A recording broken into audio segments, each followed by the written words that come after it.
Pada tanggal 5 Januari 1808, zaman penguasaan Dendels terjadi perseteruan pihak Belanda dengan keraton. Silahkan duduk.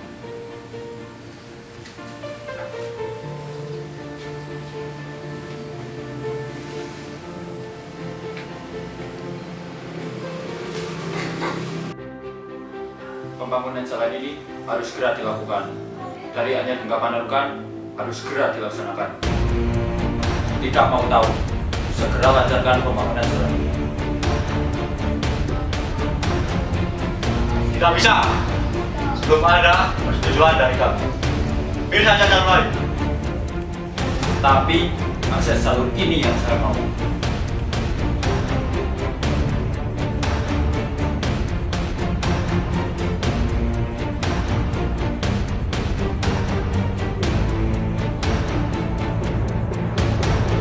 Kedua belah pihak sama-sama bersikeras mempertahankan. Naikkan tahta adikku akan perlancar sistem birokrasi kita. Bagaimana mungkin di usia yang begitu muda, Sri Sultan Hamengkubuwono bisa memimpin kerajaan kita? Pada tahun 1823, datanglah residen Belanda Smyser.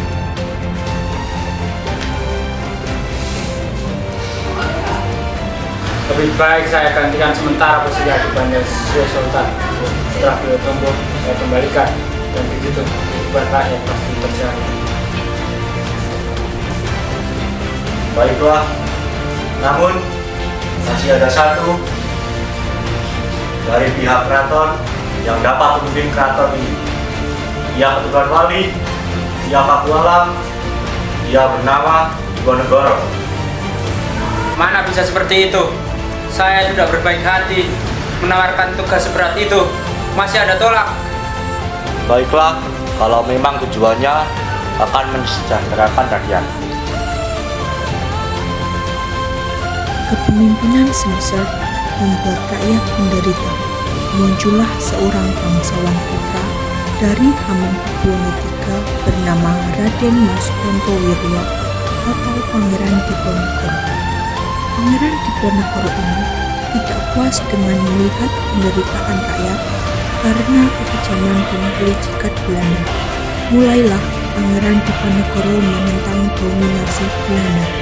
Bagaimana kita bisa makan untuk berdiri rasanya tak kuat untuk menahan masa begini? Kejam sekali. Harus memperoleh uang dari mana lagi untuk membayar kompensasi? Entahlah, uang kita sudah mencapai kebangkitan. Kita harus melihat siasat. Kita manfaatkan saja Diponegoro. Ia memiliki banyak channel bangsawan. Kemudian Pangeran Diponegoro meminjami uang dari Kapten Tionghoa. Smyser berhasil menipu kedua wali sultan untuk meluluskan kompensasi yang diminta oleh Nahus atas perkebunan di Bedoyo, sehingga membuat Diponegoro memutuskan hubungannya dengan keraton. Diponegoro sangat membenci perlakuan dan penguasaan Belanda di Nusantara. Beliau melihat para rakyatnya menderita. Seharusnya kalian tidak harus berhubungan dengan Belanda. Apa yang kalian lakukan itu membuat rakyat menderita dan keuangan keraton menjadi bangkrut karena kompensasi tersebut. Tapi ini juga menguntungkan bagi kita. Mengapa kalian bekerja sama dengan Belanda dengan memberikan kompensasi penyelamatan? Dengan kami memberikan kompensasi ke Belanda, Belanda bersedia untuk mengurus tanah kita. Benar apa yang dikatakan Padi dan Lucu. Apa saja keuntungan yang kalian dapatkan di Belanda? Banyak sekali, tapi tidak bisa kami sebutkan satu-satu. Yang jelas, kami akan tetap kerjasama dengan pihak Belanda. Setelah konflik itu terjadi, akhirnya Pangeran Diponegoro memutus hubungannya dengan pihak keraton. Akhirnya, Pangeran Diponegoro melakukan perlawanan dengan membatalkan Perja Puasa pada Mei 1985 agar petani di Tegalrejo dapat membeli senjata dan makanan.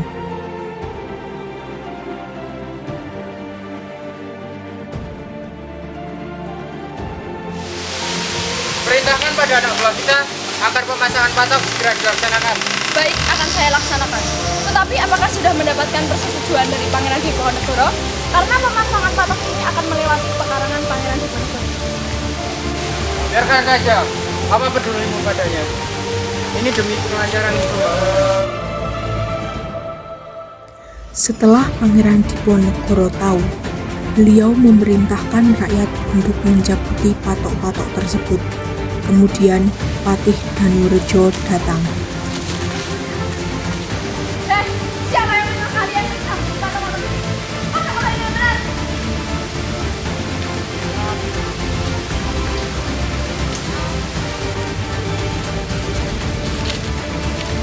Patih Danurejo mengutus pasukan Macanan untuk menjaga patok-patok tersebut. Dengan keberaniannya, pengikut Pangeran Diponegoro mencabuti patok-patok tersebut dan menggantikan dengan tombak sebagai isyarat memulailah pemberontakan.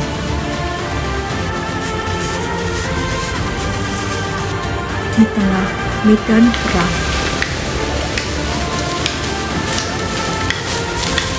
Tuan, bagaimana cara kita berlindung untuk sementara ini? Lawan dulu sampai habis. Saya akan menunjukkan di mana kita akan berlindung. Tetapi keadaannya semakin sengit dari serbu Belanda. setelah Pangeran Diponegoro mempertimbangkan, beliau telah memutuskan agar pasukannya berlindung ke arah Bukit Selaru. Mari kita buat benteng pertahanan di dua lorong. Ya, Tuan. Kami akan melakukan untuk kemenangan. Kemudian Pangeran Diponegoro menyusun siasat perang, merencanakan untuk menyerang Keraton Yogyakarta dengan mengisolasi pasukan Belanda. Sebagai pemimpin, Pangeran Diponegoro didampingi oleh Pangeran Mangkubumi Ali Pasha Sintot dan Kiai Maja sebagai pengawas spiritual dalam perang ini. Perang ini semakin meluas hampir di seluruh Jawa. Karena itu Belanda berusaha meningkatkan kekuatannya. Kuatkan pasukan kita untuk melawan Diponegoro dan kirim pasukan ke Tegal dan Pekalongan. Tetapi kita harus benar-benar memperkuat pasukan Jenderal. Bagaimana jika kita meminta bantuan yang ada di Sumatera Barat? Lakukan saja kalau itu memang yang terbaik. Baik, Jenderal. Di tengah medan perang,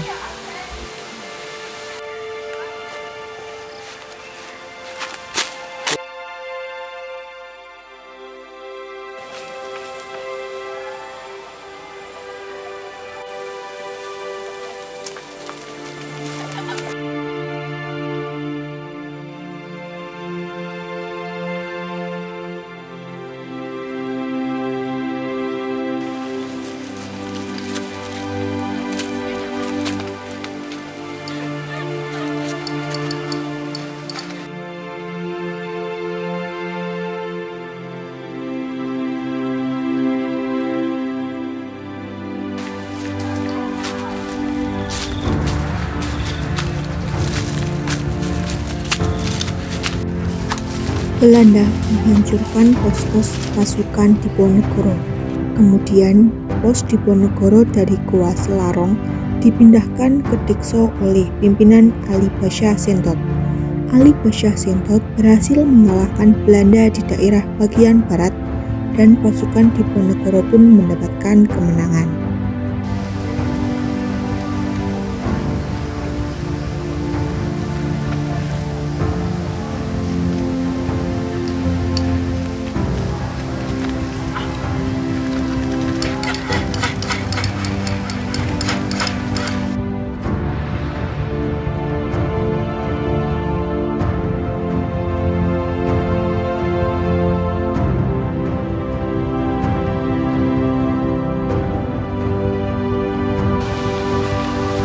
Bagaimana kalian ini? Dalam menghadapi Diponegoro saja tidak becus. Kita bisa habis dalam perang. Tapi kami sudah menjalankan siasat yang telah disusun. Alasan? Akan kubuat benteng seperti ini. Benteng stelsel. Pada tahun 1827, perlawanan Diponegoro berhasil dikalahkan oleh Belanda. Para pemimpin yang membantu Diponegoro mulai banyak yang tertangkap, walaupun perlawanan rakyat masih terjadi. habis pasukan Belanda, jangan sampai kita membunuh. Siap Tuan, Kapten Ingen pun sudah kami tewaskan.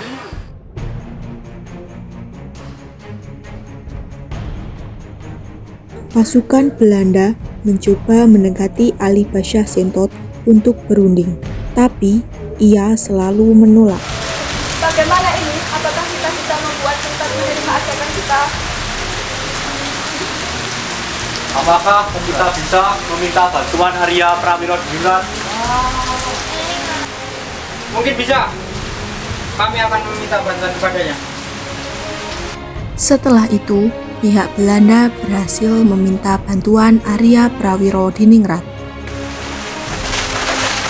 Sentot, mengapa kita tidak cepat saja berunding dengan jabatan Belanda? Itu apa? Belanda itu musuh kita. Ya aku tahu, Belanda ini memberikan banyak keuntungan bagi kita. Ali Pasha Sentot pun menerima ajakan untuk berunding. Bagaimana Tuan Ali Pasha? Apa yang ingin Anda pertahankan dan apa yang ingin kami dapatkan? Biarkanlah aku dan pasukan Pangeran Diponegoro berjuang di jalan Allah dan jangan cegah aku untuk melepas surga. Baiklah, tetapi setelah perjanjian ini, kalian semua harus menyerahkan diri ke ibu kota negeri Yogyakarta. Kemudian ditandatanganilah perjanjian Imogiri antara Ali Pasha Sentot dengan pihak Belanda. Penyerahan diri atau tertangkapnya para pemimpin pengikut Diponegoro merupakan pukulan berat bagi perjuangan Pangeran Diponegoro. Kemana perginya Diponegoro? Cari sampai dapat. Tidak tahu Tuan, Diponegoro selalu berpindah dari satu ke pos yang lain. Sial, kita buat sayembara saja. Apa isi sayembara itu akan segera kami sebarluaskan? Jika siapapun yang dapat menemukan Diponegoro, mati atau hidup, kita beri dia 20 ribu. Segera pihak Belanda menyebarluaskan sayembara tersebut, tetapi tidak ada satupun yang tertarik. Pihak Belanda berhasil menemukan Diponegoro di daerah Gombang. Ribuan dari Belanda berhasil menyerahkan Diponegoro dalam keadaan hidup. Kemudian, ia dikirim ke Semarang dan menuju pelabuhan untuk diasingkan ke Sulawesi Selatan. Hingga Pangeran Diponegoro meninggal di benteng Belanda yang berada di Makassar, yaitu Benteng Fort Rotterdam.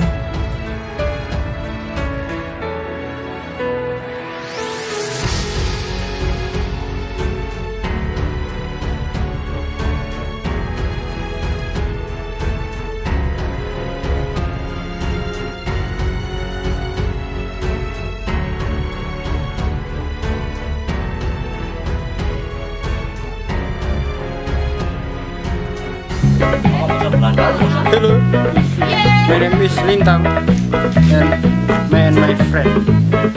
What is your name? My name is Billy. What is your name? My name Fahri. You? You can call me. Stupid. That's you too.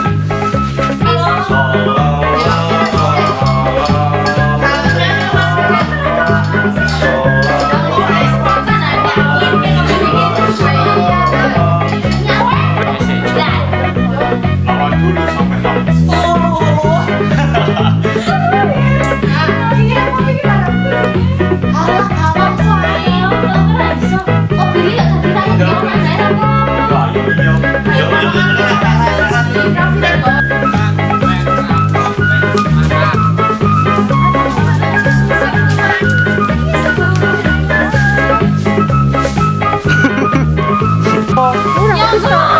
Akan ada perang tuh.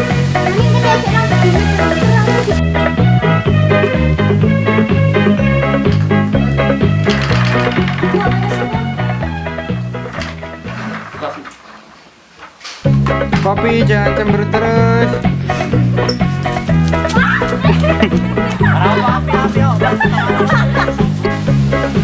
Bagaimana kalian ini dalam menghadapi Diponegoro?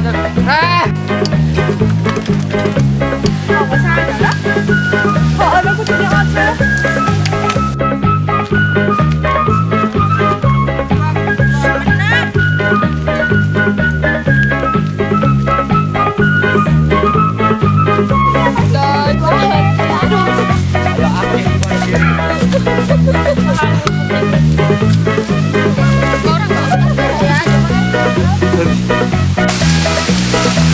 One. Bagaimana cara kita Tapi keadaannya semakin tidak. Yuk. Pembangunan hari.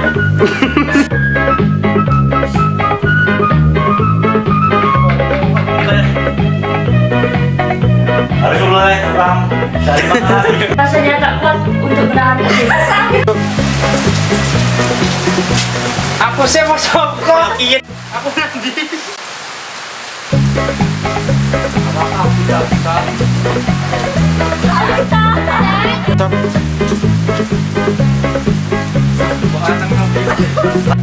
Siap.